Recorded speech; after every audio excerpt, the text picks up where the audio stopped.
Hey guys, how you doing? It's Henry, Mowers and Blowers. I'm over here at the garden center where I'm at Costco, and I've got all kinds of stuff going on over here.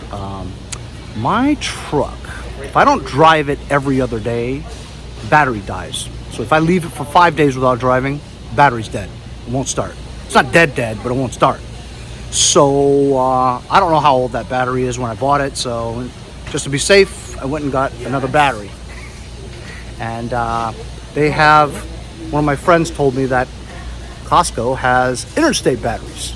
Interstate batteries, as you know, is a very good brand, and also they recently just bought Bosch. So they now make Bosch batteries. As you know, Bosch batteries goes into luxury European cars like BMW and Mercedes.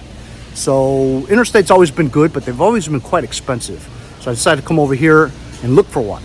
In the meantime, last year I bought a big bag of this Scott's 3-in-1 thicker lawn. And I was skeptical, and it was like $53 or something. 40-pound bag. This is a 48-pound bag.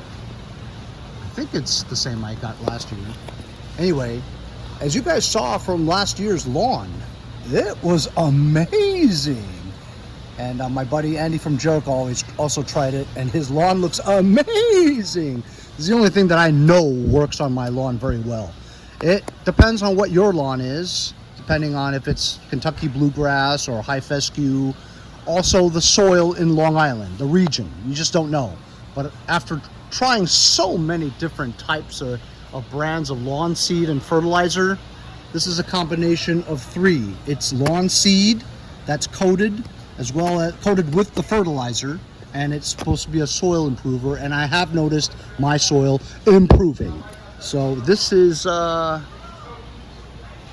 here, Scott's Turf Builder Thicker Sun and Shade, 48 pounds, $56. I'm gonna buy a bag. I'm not gonna, I'm gonna! Here is a Greenworks Pro 80 volt true brushless 21-inch self-propelled variable speed mower. Cuts over a 1/4 acre on one charge. Get out of here. Anyway, this is what it looks like. Front self-propelled, it says. It's got a bagger. So we put the emergency key in there to start it up, battery. Wheels are rubber, synthetic plastic rubber combination. That's what they're going for. It feels like rubber, but it's hard, really hard. Not solid rubber. It feels somewhat plastic too. Anyway, this is $600. Would you pay $600 for an electric lawnmower? Look at that. A Furman inverter generator with CO cutoff. 3,200 running watts. I almost think that this is propane. Doesn't that plug look like it's propane powered? CO tour alert.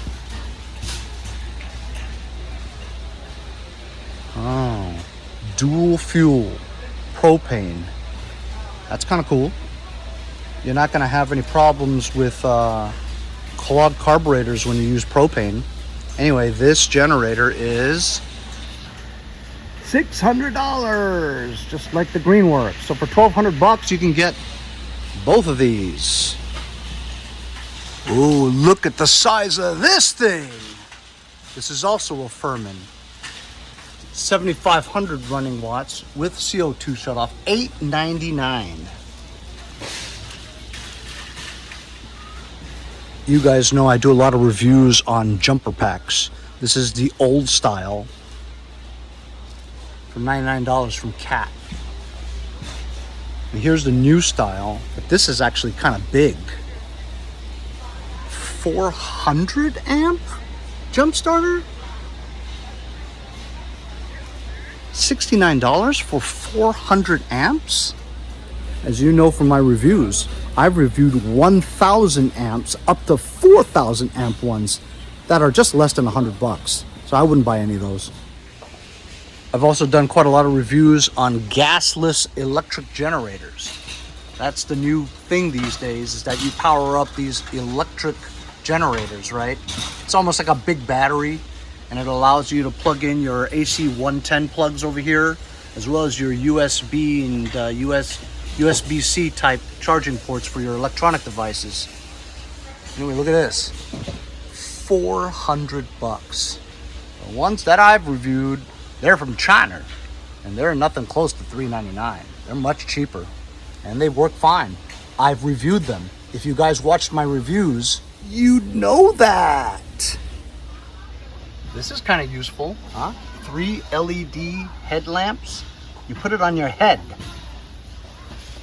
$20. Years ago, when I used to videotape inside stores, people would look at me funny. They probably look at me funny anyway. But nowadays, with all the YouTubers, people don't even bat an eye. Look at this. A shed for your home. 8x5, $7.99. And this is made out of plastic. Ooh, cool.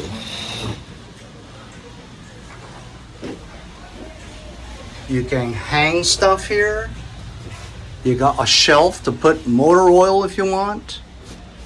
Kind of cool. Ooh. Let's scare people as they walk by. Waiting for the wife. Jesus Christ.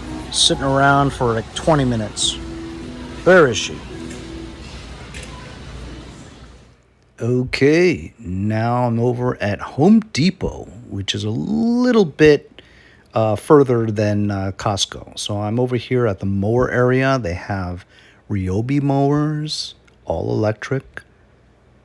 Some DeWalt ones. There's some Toro ones, and there's a gas one for $500, $449. That's not bad with bagger. Here we have some Murrays, $399 and $350, both with baggers, with the Briggs & Stratton engine. That's good. Those are gas. $319, that's a good price, and $249 without a bagger. Here are some Stihl weed whackers. I'm doing a voiceover because Home Depot likes to play copyright music in the background. Here we have my favorite True Fuel 50-to-1 mix, $23.98. I remember last year it was only $19.99. So inflation, supply chain. Okay, where is that mustard paint that I need? Mustard is very easy to spot, and I already see it. It's the only one that looks like mustard. Ooh, Bear. I've never tried the Bear one. I usually only used Krylon or Rust-Oleum. Look at this. The Quick Color 99-cent paint 3 years ago is $2.48. $2.48. I need to get some JB Weld. I'm always using JB Weld. Stay tuned for an episode in the coming months where I show you why I need JB Weld. Look at this Ryobi. Here is a Ryobi electric one for $2.99, 16 inch, 18 volts. That's really not that expensive. 40 volts, brushless. Here's a 40 volt Ryobi, $450, 20 inch, 40 volts. Ridiculous. That's still a lot of money. Oh, look at this. Here's M18 a Milwaukee Fuel electric, 18 volts. M18. $1,100 bucks for a 21 inch Get out of here! I'm not mower. buying Would that. you pay $1,100 bucks? Makita, 36 volts. Here's a Makita. Makita's $550. Would you buy an electric mower for $1,000? Would you do it? I wouldn't. So today I'm going to check out now. 0 bags. Bought just the JB Weld and the paint. Got my paint and my JB Weld. $14. $14 doesn't get you much these days over here at Home Depot. So I got my car battery from Costco. It was a Group 65. It's 850 cold cranking amps. It's not an AGM battery. I was gonna get an AGM battery, but I didn't. So they sell Interstate batteries at Costco. So it was 109. I had a core, so I put in $15, and so it came out to be like with tax 118. So that's pretty good for a battery. I'll go put it in my car when I get home. So I'm back home now. This is the old battery. It's a Die Hard. It's a Group 65 1, 750 CCAs, and I think it's Dunsky. At least it doesn't hold a charge for more than 5 days. This is the new one I just bought from Costco. It's an Interstate. It's a Group 65, 850 CCAs, 36-month warranty. So it's guaranteed for 3 years.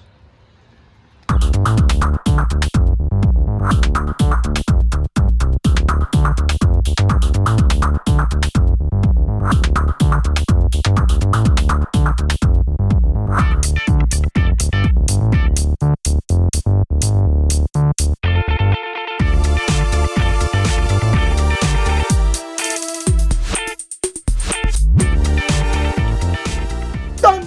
You see how fast it is to change a battery? As long as you got the tools. This is an 8mm, and it's what do you call this thing anyway? Side ratchet, whatever. Anyway, this gets into corners where a regular impact wrench won't get to. But it doesn't really impact though. It just tightens, you know? But loosen the two 8mm bolts. These two terminals came free. Whoop! Comes right off. Lift this out. Oh, there's a thingamajig that holds the battery down, and you have to do that. It's also 8mm. So zip, zip, zip. Take the whole thing out. Put the new battery in. Zip, zip. You got to make sure it's the right terminal. Yep. Okay. Yep, I got it right. Well, if I didn't get it right, it'd be like flames and stuff and sparks. So we got a new battery in here now.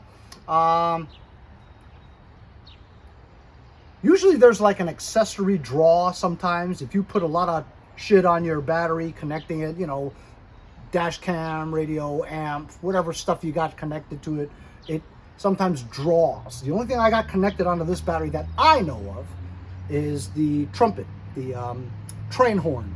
But that's switched, which means it's not drawing any power from the battery unless I turn the switch on to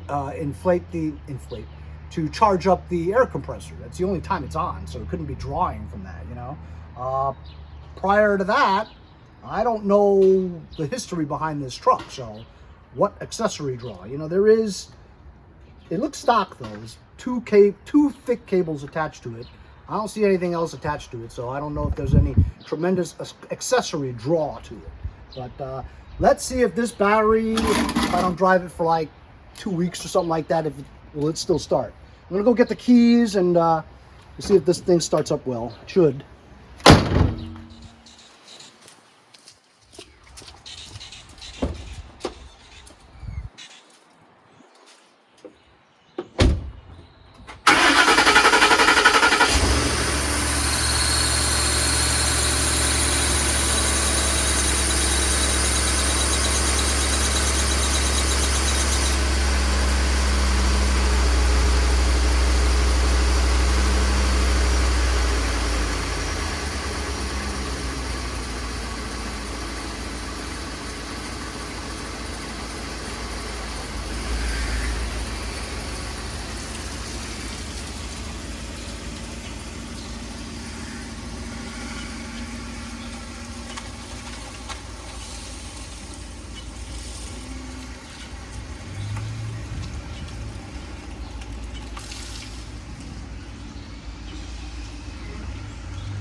Here's the old deck. Just gonna sit here. I'm gonna do some scrapage. Get the loose paint chips off. Try to get this as smooth as possible. Maybe take out a grinder, not a grinder, a drill with a wired bristle brush on, make it easier, you know.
Okay, look at that, huh, guys?